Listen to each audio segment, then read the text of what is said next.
Perkenalkan, nama saya Yola Mentari dengan NIM 21046195. Di sini saya akan menyampaikan ujian akhir semester Sejarah Indonesia Kuno dengan Ibu Hera Hastuti MPD. 1. Perpindahan pusat Kerajaan Mataram kuno pada tahun 930 Masehi ke Jawa Timur oleh Empu Sindo yang berubah menjadi Kerajaan Medang Kamulan karena adanya faktor bencana alam yaitu letusan gunung api, sehingga pindahlah ke daerah yang baru. Selain itu juga terdapat perebutan kekuasaan.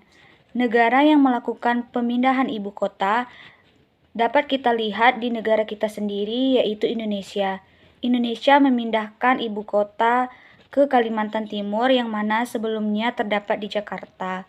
Hal ini dikarenakan untuk mengurangi kesenjangan Pulau Jawa dan luas Jawa.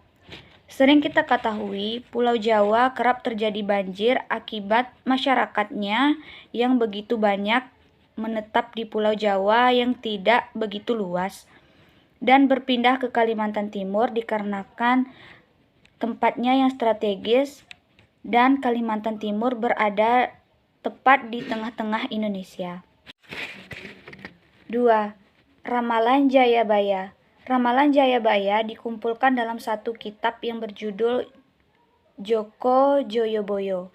Ramalan tersebut kerap dipercaya benar-benar terjadi. Apakah ada hubungannya dengan kekuatan Kerajaan Kediri di masa pemerintahannya? Tentu saja iya. Karena dari ramalan Jayabaya, dia mampu mengukur tolak ukur kerajaan yang akan dia pimpin. Dengan ramalannya, Raja Jayabaya mampu menepis kesengsaraan rakyatnya. Terbukti dengan kejayaan-kejayaan Kerajaan Kediri yang membuat Kerajaan Kediri tersohor pada masa pemerintahan Raja Jayabaya. Ramalan Jayabaya yang sering dikatakan Soekarno pada zaman perjuangan kemerdekaan tidak relevan, dikarenakan banyak pihak yang mengatakan bahwasanya ramalan Jayabaya pada saat itu telah musnah. Dan kalaupun masih ada, ramalan tersebut sudah tidak utuh lagi dan sudah banyak pendapat-pendapat lain tentang ramalan Jayabaya. 3. Pendirian Kerajaan Singosari oleh Ken Arok. Pendirian Kerajaan Singosari oleh Ken Arok pada tahun 1222 Masehi penuh dengan pengkhianatan dan pertumpahan darah. Hal ini dimulai karena Ken Arok jatuh hati pada Ken Dedes yang pada saat itu telah bersuami, yaitu Aku Tumapel, dan sedang hamil tua. Demi mendapatkan Ken Dedes, Ken Arok rela membunuh suami Ken Dedes. Dari pembunuhan itu menimbulkan dendam kepada anak Aku Tumapel.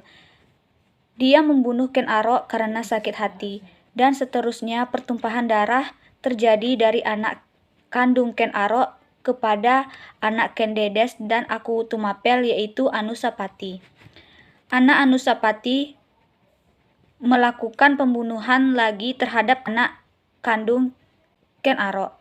Hikmah yang bisa kita ambil dari peristiwa ini adalah yang kita inginkan belum tentu itu menjadi hal yang baik kepada kita, namun bisa saja sebaliknya hal itu akan membawa kita kepada kesengsaraan ataupun keburukan. 4. Gajah Mada. Pada saat upacara pengangkatannya, Gajah Mada menyampaikan cita-citanya untuk menyampaikan wilayah Nusantara, bersumpah tidak akan istirahat jika belum menyatukan seluruh Nusantara.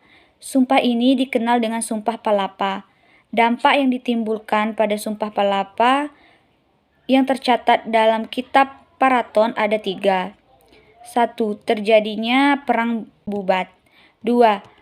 Berakhirnya Gajah Mada sebagai Majapahit Amangkubumi. 3. Dan meninggalnya Putri Sunda calon istri Prabu Hayam Wuruk. Sekian hasil ujian akhir semester saya di mata kuliah Sejarah Indonesia Kuno. Apabila terdapat kesalahan, lebih kurangnya saya mohon maaf. Saya tutup dengan wabillahi taufiq wal hidayah. Wassalamualaikum warahmatullahi wabarakatuh.